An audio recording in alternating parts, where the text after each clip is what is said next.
través de surcos en circunvoluciones.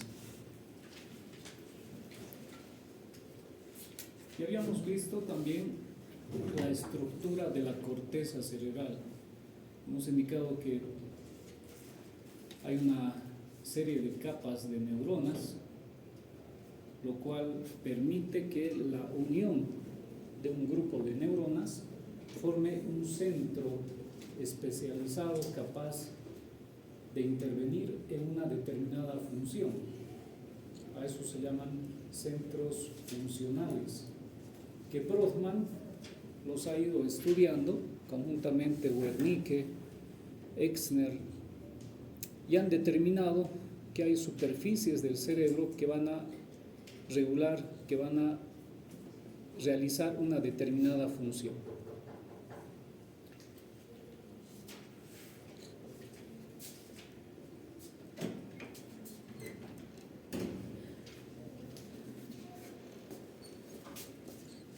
Y es así que realizan un mapa, ¿no?, con más de 52 áreas a nivel de la corteza cerebral, que se las conoce justamente como las localizaciones o el mapa de Brodmann.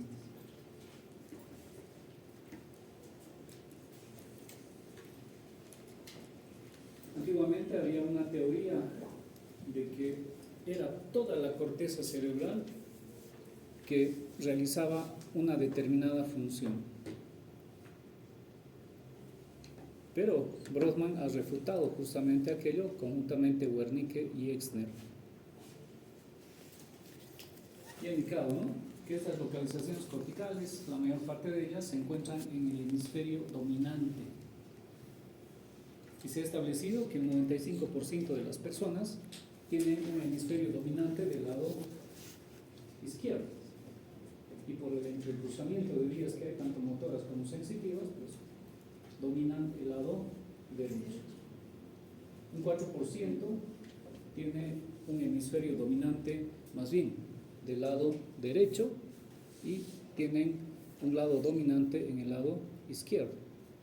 Y un 1% aproximadamente es ambidiestro, ¿no? O sea, no hay problema con que mueva el lado derecho, el lado izquierdo, porque sus localizaciones corticales están compartidas, sobre todo sus centros motores y sensitivos.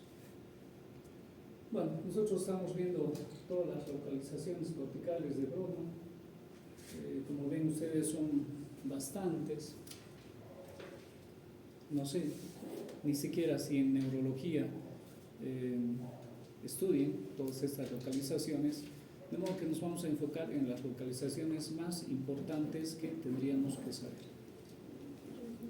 Y en práctica hemos ido identificando también estas localizaciones corticales, ¿no? Porque ahí se ven los hemisferios, se ven los lóbulos, se ven las circunvoluciones, de modo que podemos identificar perfectamente también en la parte práctica estas localizaciones. Y habíamos empezado el día de ayer hablando justamente de este homúnculo, el homúnculo motor. Recordaremos un poquito el área motor. Las neuronas motoras, las que cumplen esta función, están localizadas en el lóbulo frontal, pero el centro motor primario se encuentra justamente en la circunvolución frontal ascendente, ¿no?, que es el área 4 de Brodmann. Y es esta la circunvolución. Como es ascendente, es vertical, se la representa justamente así, de esta manera. Como es un centro primario motor, gran parte de esas neuronas van a controlar los músculos de la cara, otra parte los músculos de la mano, una parte los músculos de las extremidades inferiores, ingresando justamente a la cara interna del cerebro, donde también se encuentra el tórax y el abdomen. Ese es el homúnculo motor. Entonces, aquí tenemos nuestro lóbulo frontal, tenemos el lóbulo parietal, lóbulo occipital y lóbulo temporal. Ese es el lóbulo frontal, por lo tanto, esta es nuestra circunvolución ascendente, esta es nuestra primera, segunda y tercera frontal. Algo para tomar en cuenta, aquí la tercera frontal, justamente, aquí estamos observando la cisura de Silvio, ¿verdad? Bueno, esta cisura de Silvio habíamos visto en una anterior imagen que se dividía en dos ramas, una rama anterior y una rama ascendente. ¿Qué ¿Qué están haciendo estas dos ramitas? Están dividiendo la tercera frontal en partes, ¿no? ¿Sí? ¿Cuántas partes? Aquí hay una, aquí hay otra y aquí hay otra, ¿no? La cabeza, el cabo o el pie y la porción opercular o triangular también se la conoce. Bueno, son tres superficies que quedan divididas de la tercera circunvolución frontal, simplemente para tomar en cuenta. Después el resto son casi completas, ¿no? Ahora, cuando hablamos de circunvoluciones, no es pues una circunvolución completamente como muchos querían identificar en la parte práctica. Les decía, a ver, muéstrame la segunda circunvolución. Querían identificar como que, a ver, esta es regular más o menos, ¿no? Querían buscar así. Y como ven ustedes, no es así, ¿no? Por eso se llaman circunvoluciones, porque pareciera que se están doblando sobre sí mismos. Si nosotros extendemos todas estas circunvoluciones, vamos a extender la superficie del cerebro, ¿no? Es como si hubiéramos arrugado un papel, y eso les decía en práctica, ¿no? Porque si nosotros extendemos un papel es más grande, pero lo podemos arrugar hasta una décima parte, ¿no? Entonces es lo mismo que pasa aquí en el cerebro. Hay una superficie tan grande de la corteza cerebral que se ha comprimido en una extensión que no va más allá de los, ¿cuánto mide? 16 centímetros, ¿sí? 12, 14, ¿no? En sentido transversal. Entonces, bueno, es relativamente pequeño. Pero si nosotros extendiéramos toda la corteza cerebral, llegaríamos a tener una extensión de aproximadamente unos 2.200 centímetros cuadrados. Entonces, grande. Pero cabe justamente porque está doblado sobre sí mismo por las circunvoluciones. Bueno, entonces, aquí en el lóbulo frontal, que es motor, encontramos el centro primario, el centro motor primario, el área 4 de Broca. Por delante, bueno, antecitos, aquí nos falta, ¿no? El área 4S, ¿sí? El área 4S. El área motor inhibitorio se llama, ¿sí? 4S, motor inhibitorio. Y bueno, ese 4S entonces se encuentra entre el área 4 y el área 6. ¿Dónde está el área 6? Está detrás de la primera, de la segunda, inclusive de la tercera, ¿sí? En ese surquito que se ha dividido en una rama ascendente, una rama descendente. Justamente ahí está el área 6, que es un área premotor. Esta área va a coordinar el inicio de los movimientos. Le va a dar una cierta correlación a ese origen de los movimientos. Luego tenemos el área 8, que se encuentra más o menos a nivel de la segunda, entre la segunda y la tercera, más que todo en la segunda circunvolución. Está relacionado con los movimientos oculares. 8 oculares, para que más o menos relacionen, ¿no? Es aquí donde se generan esos diferentes movimientos de los ojos, de los párpados.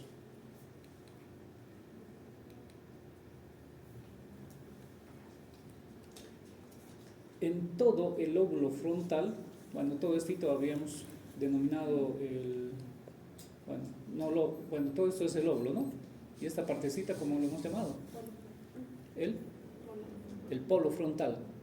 Entonces, en el polo frontal, sobre todo entre la segunda y la tercera, vamos a encontrar el centro de Exner.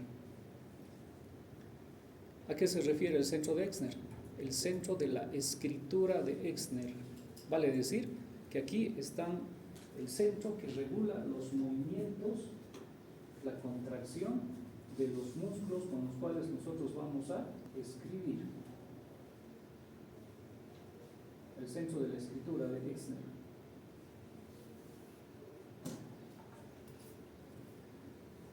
En la tercera, justamente en lo que es el área opercular, el cabo de la tercera frontal, se encuentra el área 44 y 45, el centro del lenguaje articulado. ¿Qué quiere decir esto? Que este centro va a dirigir los músculos relacionados al habla, los músculos masticadores, los músculos de la lengua, los músculos de la laringe, centro del lenguaje articulado, por eso se llama, porque es toda una articulación, ¿no? Los músculos de la laringe que todavía no hemos visto.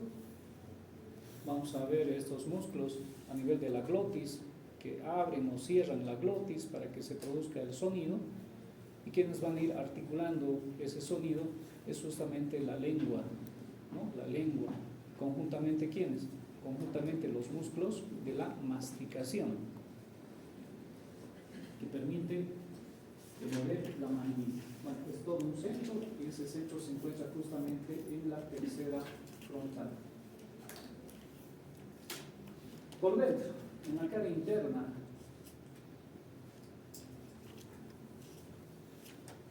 vamos a encontrar a nivel del lóbulo frontal, bueno, todo esto es el lóbulo frontal interno, ¿no?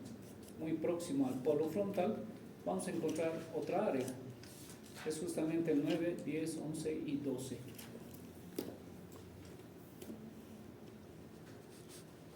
Es un centro que está relacionado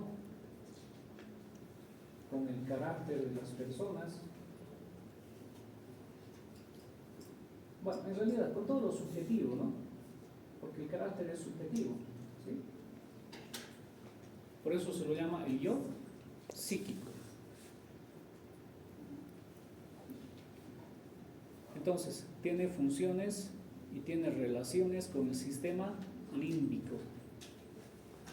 A nivel del sistema límbico está justamente todo lo subjetivo, lo emocional, el carácter, los sentimientos, etc. Todo está relacionado bastante con el sistema límbico. Y se encuentra en la cara interna, entonces, del lóbulo frontal. Se llama centro prefrontal. El yo sí. Bueno, vamos al lóbulo, esta vez parietal, y en el lóbulo parietal vamos a encontrar inmediatamente detrás del surco o de la cisura de Rolando, vamos a encontrar la cisura post-rolándica, ¿no? La cisura postcentral, la parietal ascendente, el área 312 de Brodmann. Y esta área es el centro primario, no solamente de la sensibilidad, sino también de la parte sensorial. Vale decir, es sensitivo, sensorial. Y está representado también por una personita. Esta vez es un homúnculo sensitivo. Un homúnculo sensitivo. Bueno, este homúnculo sensitivo cambia un poquito porque las vísceras toman inicio justamente de esta circunvolución en la parte más inferior. La cara, indudablemente, gran parte de la cara pues tiene una superficie de esta circunvolución, extremidad superior, cabeza, tórax, extremidad inferior, que está ingresando en la cara interna del cerebro, ¿sí? Es un homúnculo sensitivo. Bueno, entonces, centro primario de la sensibilidad y también de la parte sensorial.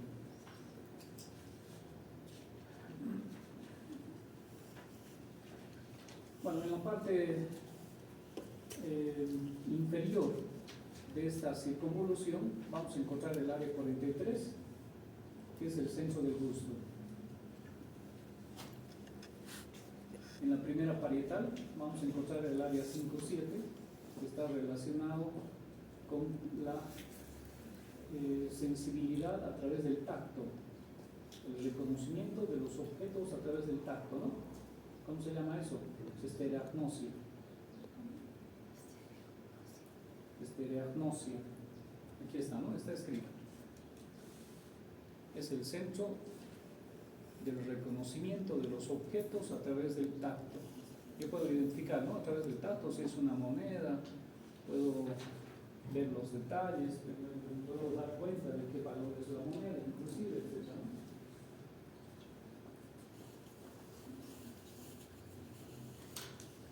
Un poquito por debajo, casi en relación con la primera temporal, en la segunda parietal, vamos a encontrar el centro 39,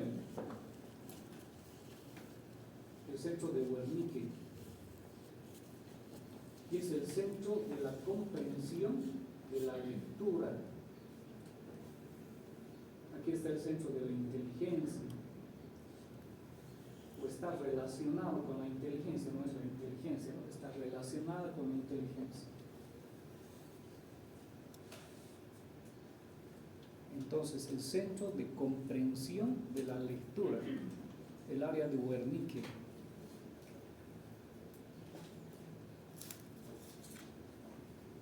El yo físico, bueno, aquí está diferente, ¿no?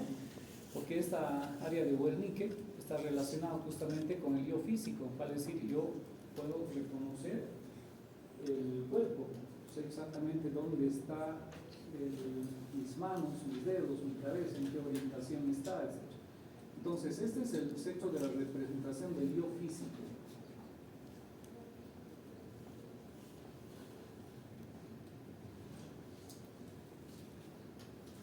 Pasamos al lóbulo temporal. El lóbulo temporal, por excelencia, habíamos indicado que es el centro de la audición, ¿no? Bueno, y vamos a encontrar el centro primario de la audición justamente en esta cisura, en el fondo de la cisura de Silvio, en relación con la primera temporal. El centro de la audición primaria. Por debajito, vamos a encontrar siempre en la primera, vamos a encontrar el área 42, el centro de captación de la palabra o bien interpretación de lo que estamos escuchando. Por debajo, ya casi en la tercera temporal, vamos a encontrar el centro reflejo auditivo.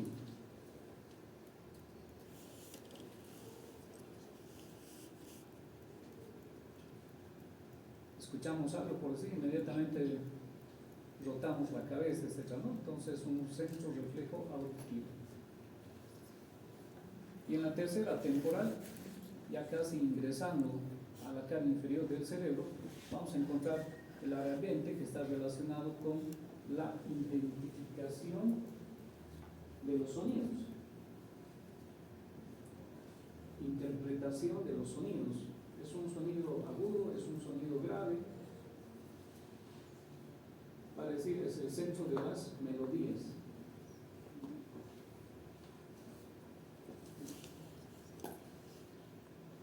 El centro de la música, en la tercera temporal. Se les ha distorsionado ahora, ¿no? Ese centro. ¿Interpretan todavía? ¿Sí o no? Haciendo la relación con ese cantante que más bien creo que ya no lo escuchan tanto, ¿no? ¿Sí? ¿A Bad Bunny? No, ¿qué es eso? Se ha distorsionado, ¿no? Con el tiempo, igual que la vestimenta.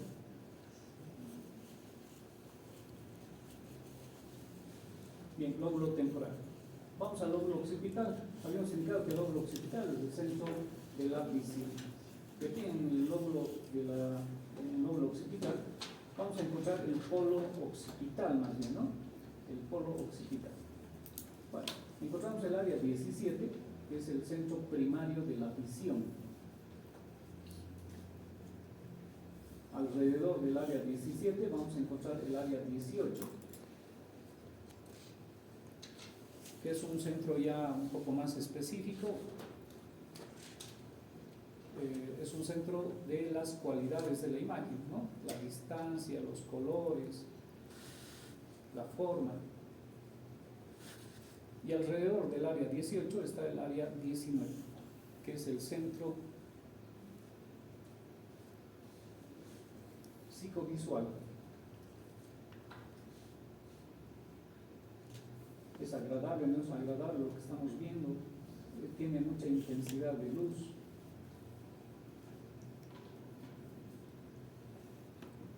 Como también es bueno, si tiene mucha intensidad de la luz, ¿qué es lo que nosotros hacemos? Apartamos, ¿no? La mirada de lo que nos está causando.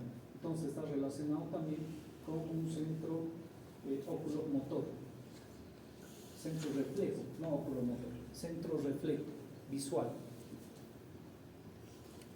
Bueno, y llegamos a la cara inferior del cerebro. ¿Qué centro vamos a encontrar aquí? Vamos a encontrar el centro de la olfacción, ¿no? El centro de la olfacción. ¿Dónde está ubicado? Está ubicado en el gancho de la circunvolución del hipocampo. Perdón. ¿Ya? Este es el centro de la olfacción, el área 34. Centro de la olfacción.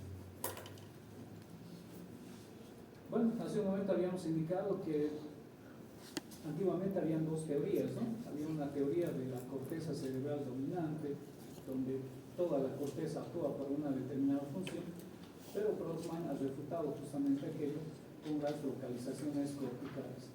De todas maneras, lo subjetivo, y hay algunas cosas que son netamente objetivas, pues están divididas en el hemisferio cerebral derecho y el hemisferio cerebral izquierdo.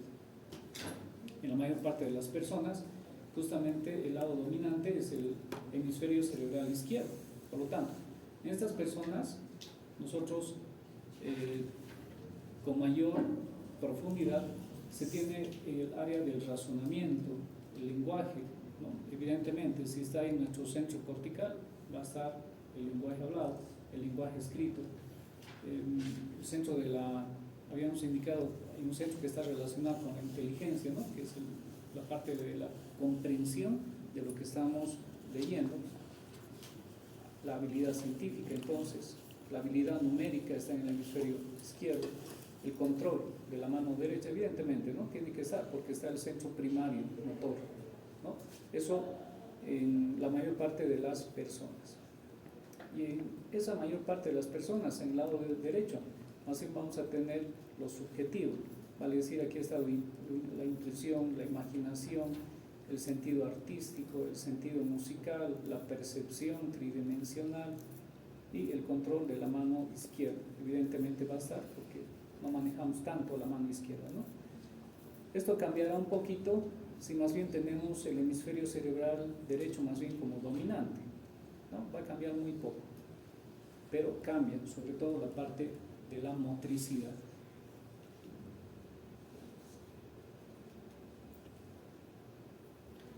Habiendo indicado que en las diferentes caras, sobre todo en la cara interna, en la cara inferior, existen formaciones blancas y formaciones grises, pues vamos a ir ingresando a lo que son las formaciones blancas, conjuntamente las cavidades ventriculares. ¿Y cómo estudiamos esas formaciones blancas? Bueno, ya habíamos hecho un prefacio de estas formaciones cuando hemos hablado de la cara interna, ¿no? Las hemos ido conociendo como formaciones interhemisféricas. Estamos viendo el cuerpo calloso, aquí estamos viendo el trígono cerebral, el tálamo óptico. Bueno, aquí se nos ha colado el acueducto el acueducto mesencefálico, el acueducto de Silvio, comunicando justamente el cuarto ventrículo con una cavidad que está a este nivel, que es el tercer ventrículo. Pero bueno, nosotros estamos reconociendo así en esta imagen, ¿verdad? Este es un corte sagital. Pero de la misma manera nosotros tendríamos que reconocer las formaciones blancas y todos estos elementos que estamos ya conociendo aquí, como las cavidades ventriculares, formaciones blancas, formaciones grises, en otro tipo de corte. Si nosotros hacemos un corte frontal, es esto lo que vamos a identificar. No hemos podido hacer, al menos con mi grupo no hemos podido hacer porque nos daba pena en realidad cortar el cerebro, ¿no? No tenemos muchos cerebros, entonces no hemos visto este corte. Pero en otros anfiteatros realizan, ¿no? Tranquilamente los cortes porque tienen suficientes piezas. Pero es esto lo que se ve en un corte frontal de cerebro. ¿Qué podemos ver mejor aquí? Se puede ver los ventrículos laterales, se puede ver. Y se puede ver mejor, fíjense ustedes, esta membranita, ¿no? Que está separando justamente a los ventrículos laterales. ¿Qué es esto? El septum pellucidum, la membrana translúcida. Y muchas veces ese septum pellucidum ni siquiera es una membrana, ni siquiera es un tabique, sino más bien es una membrana doble. Como estamos viendo aquí, si se fijan bien ustedes, esta membranita viene así, y aquí hay otro. Entonces, entre ellos dejan un espacio, ¿sí? Que en algún momento he escuchado decir que es un ventrículo, porque contiene una pequeña cantidad de líquido. En realidad, la forma de la membrana es triangular. Esto es el vértice y aquí está la base. Pero no tiene mucha relevancia, ¿no? Pero de todas maneras, si en alguna tomografía ven ustedes como que hay la presencia de líquido, sí, puede haber líquido, ¿no? Porque es una membrana doble, ¿sí? Está revistiendo justamente las paredes de este tabique que está separando los ventrículos laterales. Entonces aquí podemos ver mejor el techo, por ejemplo, de los ventrículos laterales, ¿no? ¿Quién está formando el techo de los ventrículos laterales? El cuerpo calloso. Podemos ver mejor entonces la pared interna. ¿Quién está formando la pared interna? El septum pelúcido. Podemos ver mejor el suelo, y este es el suelo. ¿Quién está formando el suelo? El trígono cerebral, ¿sí? El trígono cerebral. Y sobre el trígono cerebral, o apoyando, sosteniendo el trígono cerebral, aquí vamos a encontrar este núcleo, y por el color que tiene es un núcleo gris. ¿Qué núcleo es? Tálamo óptico.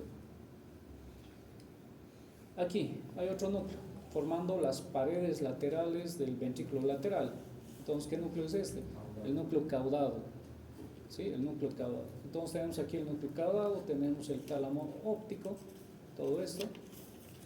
Y por fuera del núcleo caudado, por fuera del tálamo óptico, nosotros vamos a encontrar sustancia blanca. Esta sustancia blanca no es más que la cápsula interna. En esta imagen también podemos observar completamente esto. ¿Qué es esto? El ventrículo medio, el tercer ventrículo, ¿no? Entonces decimos, el tercer ventrículo tiene como techo el trígono cerebral, tiene como paredes laterales el tálamo óptico, aquí hay uno, aquí está el otro, y la parte más inferior, estito, no es más que el hipotálamo. Si seguimos descendiendo vamos a encontrar estas pequeñas formaciones, ¿no? Está más o menos a nivel de estas formaciones. ¿Qué son estitos? Los tubérculos, los cuerpos mamilares, ¿no? Bueno, entonces, esto es la cápsula interna, separando al núcleo caudado, separando al tálamo óptico de este otro núcleo. Este es el núcleo lenticular. A ver, creo que ya lo tenemos pintado. Bueno, el cuerpo calloso, el septum pelúcido, el trígono cerebral, la cápsula interna, que está con una línea negra, delimitando esta formación triangular, lo mismo aquí, formación triangular, este es el núcleo lenticular, y por fuera otra línea negra, ¿no? Demostrando la presencia nuevamente de sustancia blanca. Esta es la cápsula externa. Entonces, cápsula interna, cápsula externa, sustancia blanca. Cuando hablamos de sustancia blanca significa que son los cilindroejes. ¿De quién? De las neuronas. Son las fibras proyectivas. ¿Se acuerdan que ayer hemos mencionado 3 tipos de fibras, ¿no? Fibras comisurales, fibras asociativas y fibras proyectivas. Estas son las fibras proyectivas. Las fibras comisurales, ¿cuáles van a ser? Justamente estas, ¿no? Cuerpo calloso, trígono cerebral, etc. Y estas son las fibras proyectivas formando esto lo que estamos viendo, que se conoce con nombre de cápsula interna, cápsula externa. Y todavía, por fuera de la cápsula externa, ahí vamos a quitar esta línea, si se fijan ustedes, aquí hay una formación gris, ¿sí? Que se llama el antemuro o claustro, es un núcleo. Y por fuera entonces del antemuro está todavía otra sustancia blanca, a eso se llama cápsula externa.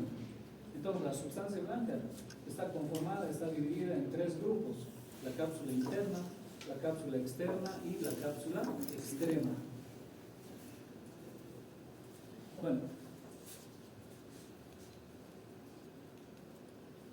el núcleo lenticular está dividido en 2 partes. Vamos a quitar un poquito el color. Fíjense ustedes, hay una línea, hay una cápsula que está separando, que está dividiendo el núcleo lenticular en 2 partes, una más pálida y otra más oscura. A esto se llama el globus pallidum y a esto se llama el putamen, ¿sí? Son simplemente partes del núcleo lenticular, un núcleo gris. Bueno, ahí estamos viendo entonces los ventrículos laterales, ventrículo medio y la comunicación entre el ventrículo lateral y el ventrículo medio. Es un pequeño conducto que se denomina conducto interventricular de Monro, ¿sí? Conducto interventricular de Monro. Entonces ven ustedes cómo hay una comunicación entre todas las cavidades ventriculares, ¿no? Hay comunicación entre los ventrículos laterales con el ventrículo medio. El ventrículo medio está comunicado con el cuarto ventrículo a través del acueducto de Silvio, y el cuarto ventrículo a su vez está comunicado con el espacio subaracnoideo a través de los agujeros de Luska y Magini. Hay comunicación con el conducto del epéndimo a través del cuarto ventrículo. Entonces hay una comunicación de lo que está dentro del sistema nervioso con lo que está fuera del sistema nervioso central. Vamos a quedar aquí.